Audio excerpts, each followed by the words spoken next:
na. Paluto na. Tanggalin na to. Di pa luto sa kabila.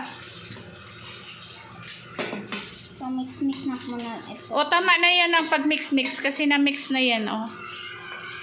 Yeah, Na-mix basta na yan. kailangan pa. Yun, o. Ito, O, pwede na yan. Ay, baliktarin mo muna. Baliktad. Ulit. Pag hindi perfect. But sometimes, everybody, sometimes, some people want Tama na. different taste.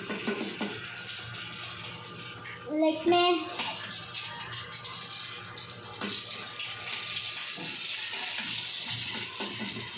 Tama na to. O, sige na.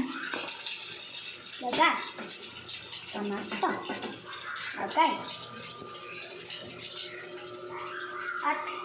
At pag nagluluto kayo, dapat mag-ask kayo ng parents' permission bago kayo magluluto.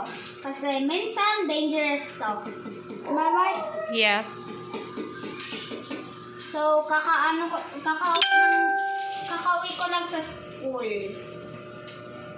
Naglakad kami pa uwi. Okay guys, naglakad pa uwi. Lagay mo na lahat yan. Pati itlog, lagay mo na. Yung sobra. O, tama na yan. I-scramble mo na yan.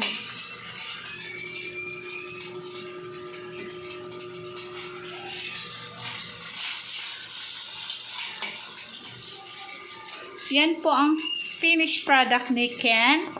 Robert! Yan. Favorite kasi niya yan. Hindi masyado.